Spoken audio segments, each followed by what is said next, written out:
तो नुसता मैदानात आला आणि त्यानं बॉल उचलला, भल्या भल्यांच्या अंगाला घाम फुटला. हो, अशीच गोष्ट आहे IPL मधल्या एका नव्या धुरंधरची.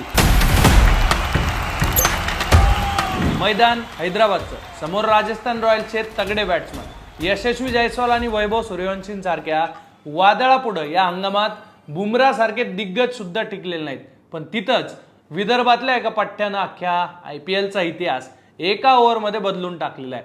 नागपूरच्या गल्लीबोळात क्रिकेटचं स्वप्न पाहणाऱ्या प्रफुल्ल हिंगेनं सोमवारी रात्री जो पराक्रम केलाय तो पाहून फक्त विदर्भच नाही तर संपूर्ण क्रिकेट जगताच्या नजरा त्याच्यावर खिळलेल्या आहेत.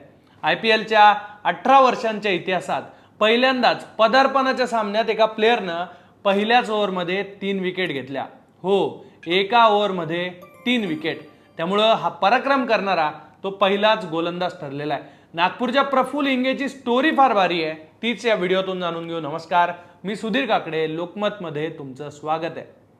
राजस्थान रॉयल्सची 4 मॅचची विनिंग स्ट्रिक तोडायचं अवघड काम प्रफुल्लला दिलं गेलं होतं. त्यानं काय केलं तर पहिल्या बॉलवर वैभव सूर्यवंशीला बाउन्सरवर आउट केलं, त्यानंतर ध्रुव जुरेलला आउट केलं आणि नंतर लुहान रे प्रिटोरियसची विकेट घेतली. पहिल्या स्पेलचे आकडे बघा, 3 ओव्हर 18 रन आणि 4 विकेट. या 13 बॉल फक्त डॉट बॉल होते.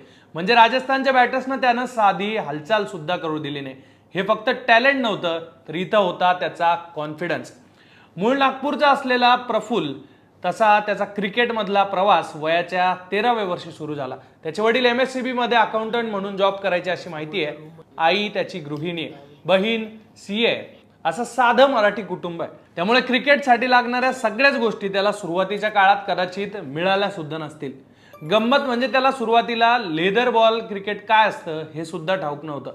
पण क्रिकेटचं वेळ असं की त्यांनी त्याच्या वडिलांच्या मागे लागून क्रिकेट क्लब जॉईन केला. तिथून त्याचा प्रवास सुरू झाला आणि विदर्भाच्या रणजी टीम पर्यंत तो पोहोचला. ऑक्टोबर 2024 मध्ये त्यानं विदर्भासाठी पदार्पण केलं.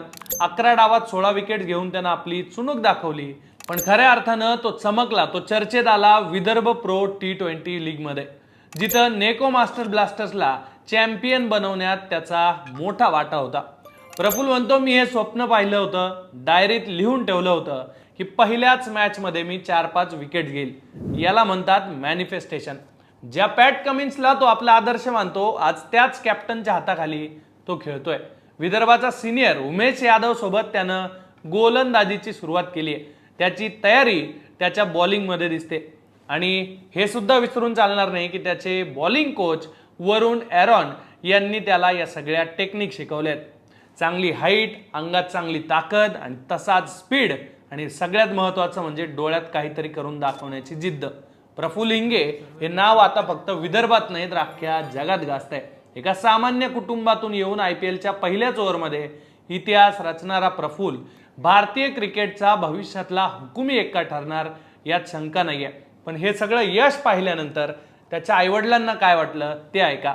ऊर भरून आल्यावर त्यांनी आपल्या लेकाचं कसं कौतुक केलंय पहा. हा, त्यांनी जे मेहनत केली आहे 10-11 वर्षामध्ये, त्याच्या जोरावर काय म्हणते बा, त्यांनी जे दणकट कामगिरी केली आहे, बळकट कामगिरी काल केली आहे एक IPL मॅच मध्ये, तर ते त्यांनी एक म्हणजे एक विक्रम केलेला आहे IPLच्या 18 वर्षाच्या इतिहासामध्ये की पहिल्या ओव्हरमध्ये डेब्यू मॅच मध्ये 3 विकेट घेतलेले आहे. तर त्यांनी जे आपली काही प्लॅनिंग केली, एज्युकेशन केलं आणि त्यांनी जे मेहनत केली आतापर्यंत आणि प्रत्येक बॅट्समनला काय म्हणते बा त्यांनी आपल्या स्किलनी आउट केलं, त्याच्याबद्दल त्याचं कौतुक करावं इतकं कमीच आहे आणि सर्वांनी कौतुक केलेलंच आहे. आणि खूप छान वाटलं काल जेव्हा टीव्हीवर मॅच बघत होतो आणि एक लाईव्ह मॅच काय म्हणते बा आपल्या मुलाला टीव्हीवर बघून सगळ्यांनी खूप आनंद येतो. जेव्हा क्रिकेट खेळायला लागला तेव्हा काय म्हणते बा एक 2-3 वर्षाच्या पूर्वी त्याच्या लाईफमध्ये थोडंसं एक इश्यू आला होता इंजुरीचा.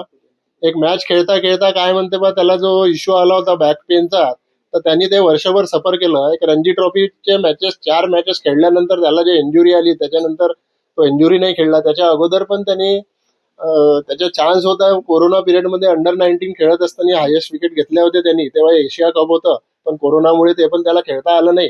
त्याच्यानंतर MRF पेस फाउंडेशन मध्ये जो गेला आणि त्यांनी ते तिथले जे रिकव्हर केलं आपल्या बॉडीला, त्याला 6-7-8 महिने लागले आणि त्यांनी त्यावेळेस जी मेहनत केली आणि त्या पिरियडमध्ये MRF space foundation equal to Varun sir आणि ते एक नवनीत नवनीत का काहीतरी नाव आहे फिजिओ सर, त्यांनी खूप त्याला मदत केली, त्यांच्यामुळे आज तो आज इथे उभे आहे. तर अशी सगळी प्रफुल्लची स्टोरी होती आणि सध्या त्याच्या गेमची, त्याच्या नावाची मोठी चर्चा सुरू आहे.